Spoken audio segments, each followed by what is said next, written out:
Estás escuchando una producción de Lowpod.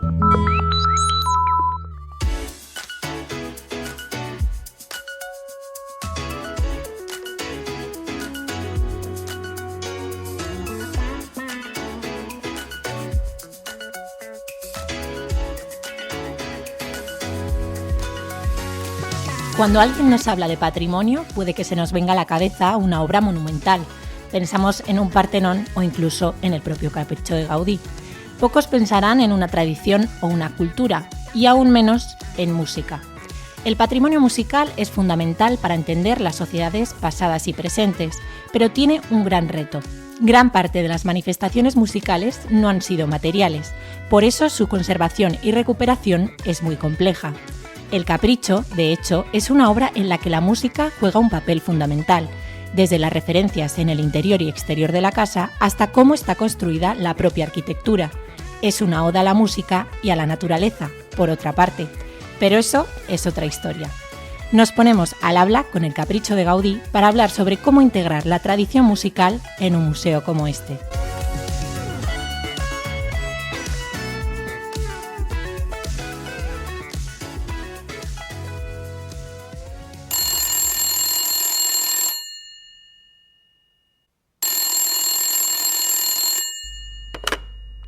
Buenos días, el Capricho de Gaudí, ¿le atiende Mario? Hola Mario, ¿qué nos tienes que contar sobre el patrimonio musical de la casa? Hola, Cristina. Bueno, pues me alegra que me hagas esta pregunta, porque en el Capricho el patrimonio musical está muy a la orden del día, porque la casa está llena de metáforas musicales en honor pues, a su propietario, Máximo Díaz de Quijano, que él era pianista. Claro, como vía Ouija pues no ha funcionado, no hemos podido contactar con él para este podcast, así que tenemos al segundo mejor músico de la casa, redoble de tambor, por favor.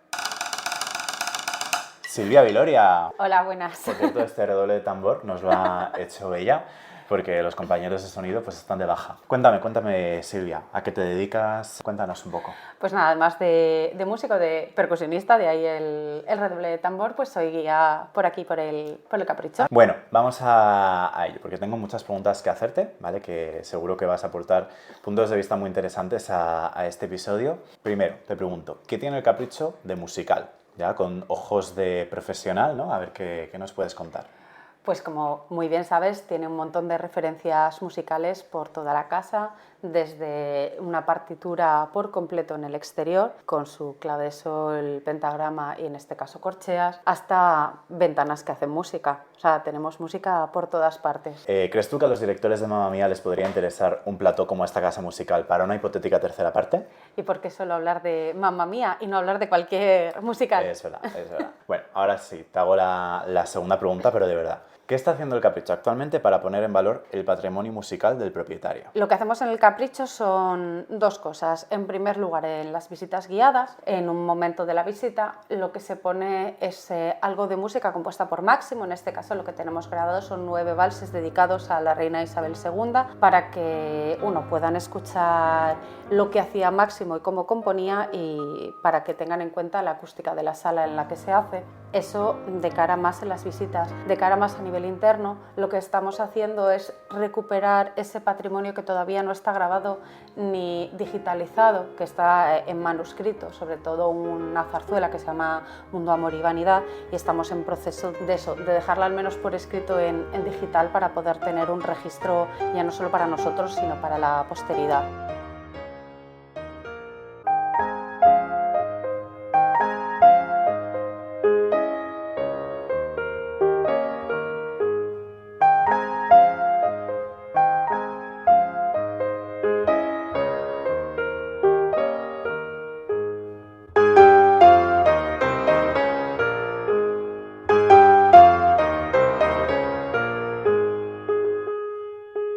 Todo eso, ¿qué va a pasar? ¿Qué es lo que hay sobre la mesa ya una vez se haya hecho todo esto que nos comentas? Bueno, esto es un trabajo obviamente a medio plazo y lo que se quiere hacer es no solo ponerlo en modo zarzuela, que igual sería lo más académico posible, sino le queremos dar una vuelta de tuerca, queremos acercarlo más hacia las nuevas generaciones, a la actualidad y queremos explorar cambiando el estilo musical de la zarzuela, pero manteniendo lo que es las armonías, las canciones y tal, a estilos géneros diversos, o sea, puede ser algo mucho más actual tipo trap, reggaetón o rock, pop, hacer una revisión del propio patrimonio para intentarlo acercar al resto del mundo. Claro, ahora ya encima que casi va a llegar lo de Spotify Wrapped, esto como un balance del final de año, pues Máximo Díaz de Quijano no puede faltar en todos nuestros balances, ¿no? Efectivamente. Bueno, pues nada, Silvia, me ha encantado charlar contigo. Ahora le vuelvo a dar la palabra a mi compañera Cristina y desde El Capricho pues nos despedimos. Un saludo. Hasta luego.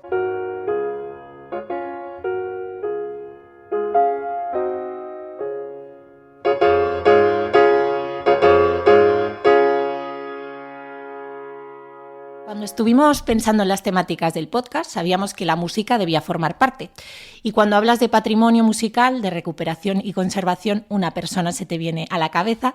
Ella es Shakira Ventura, con su mapa de creadoras de la historia de la música.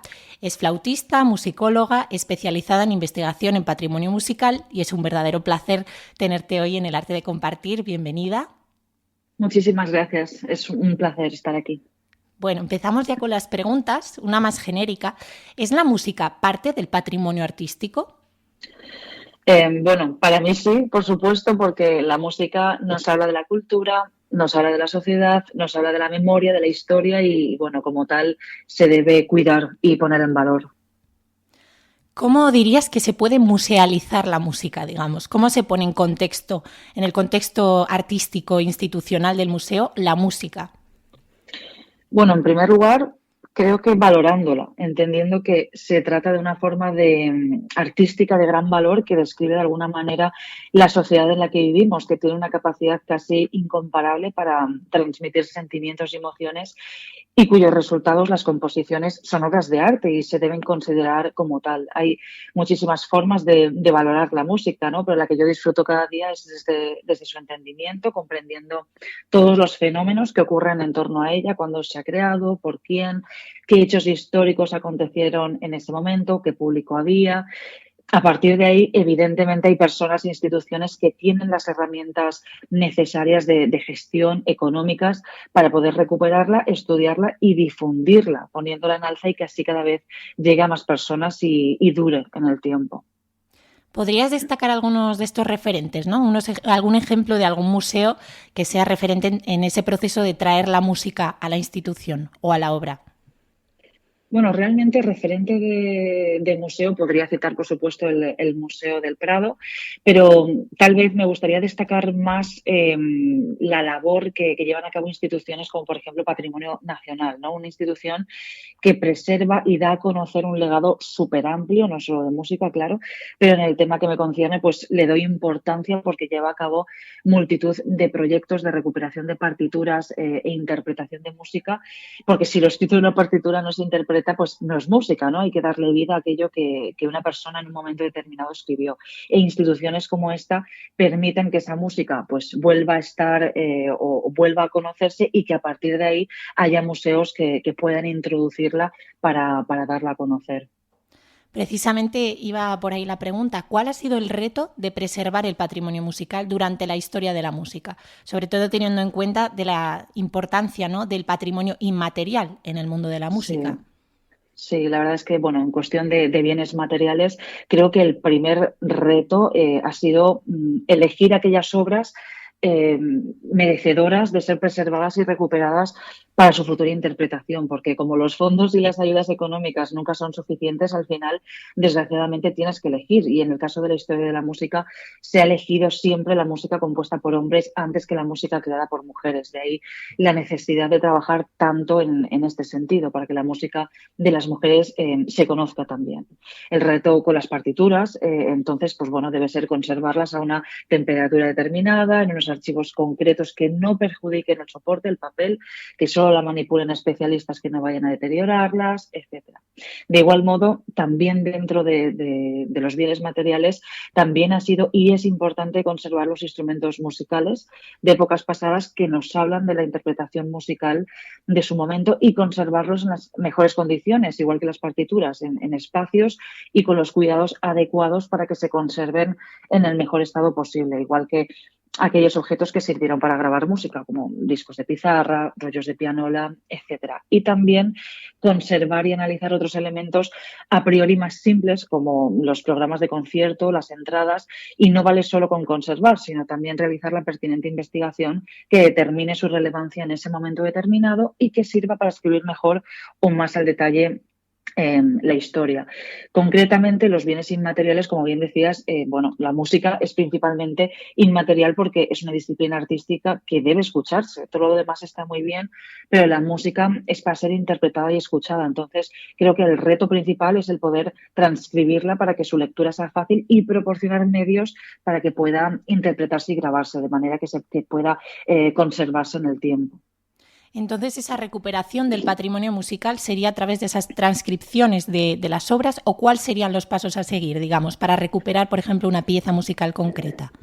Pues lo primero es investigando en archivos, bibliotecas y otras instituciones, buscando este material que os comento, analizando las características de cada uno para poder conservarlas de la mejor manera posible para que dure en el tiempo, y a partir de ahí realizando la investigación que nos permita saber más al respecto y ya, por supuesto, difundiendo los resultados de dichas investigaciones para que todo el mundo pueda conocer el legado musical del que contamos. Se pueden realizar exposiciones, congresos, documentales, se pueden escribir artículos al respecto, se pueden digitalizar partituras y otros objetos de papel, como lo que mencionaba de programas de concierto, dedicatorias o entradas, y, por supuesto, se debe realizar la transcripción de partituras y grabarlas, hacer primeras grabaciones mundiales de obras que llevan siglos olvidadas.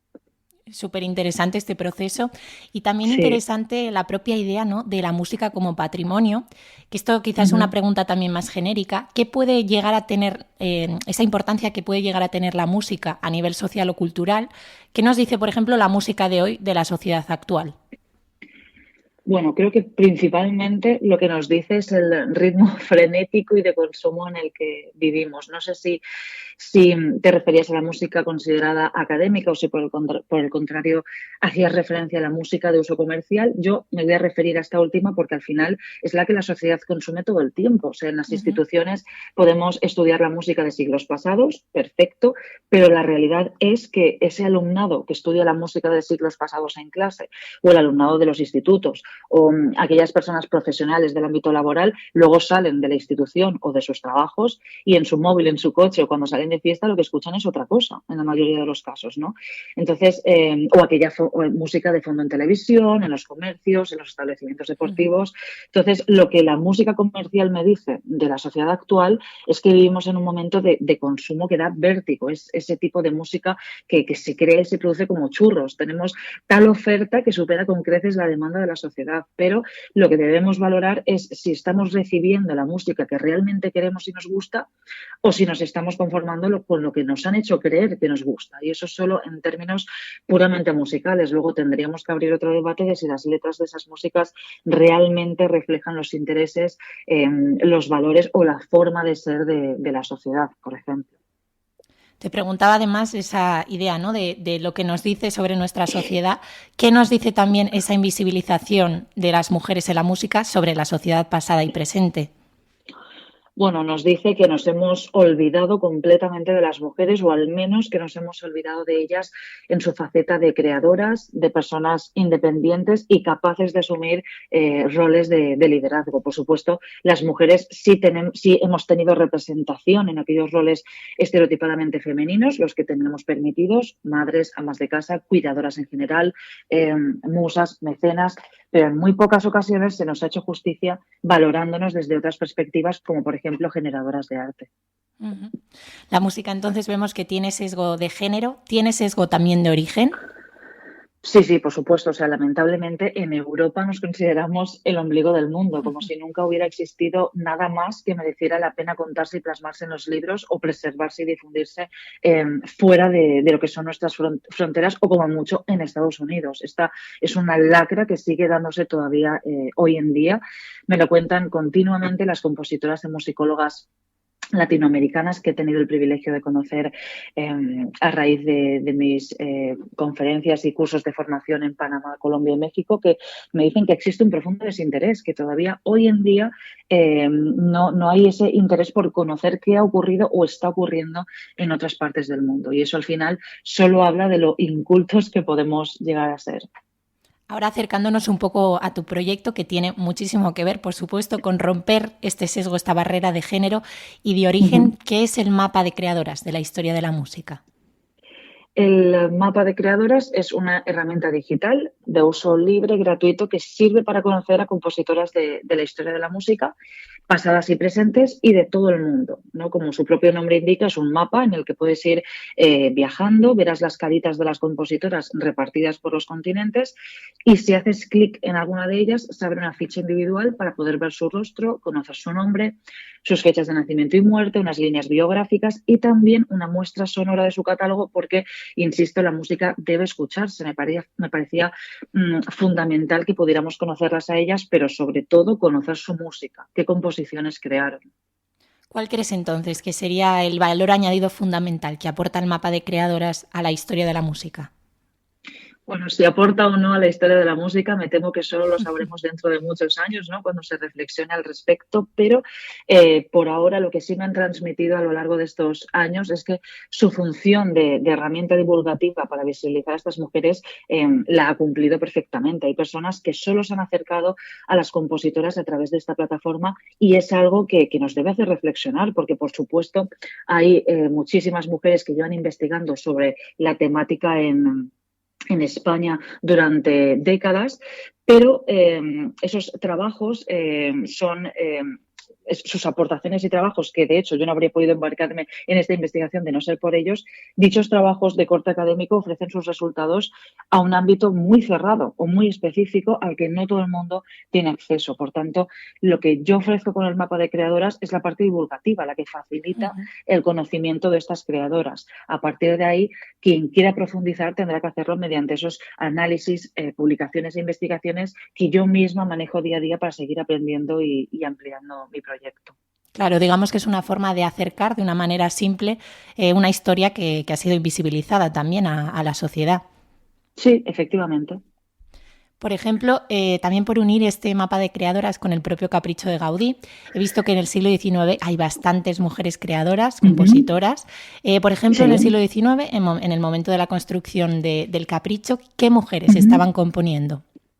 Pues lamentablemente no puedo ofrecerte ningún nombre de compositora cántabra del siglo XIX porque no conozco, algo que me anoto para futuras investigaciones, por supuesto, pero de ámbito nacional sí puedo contarte que a finales del XIX, en la década de los 80, la compositora Eugenia Osterberger, natural de Santiago de Compostela, sí creó piezas bellísimas para voz y piano en las que incluyó melodías gallegas y música tradicional que son increíbles.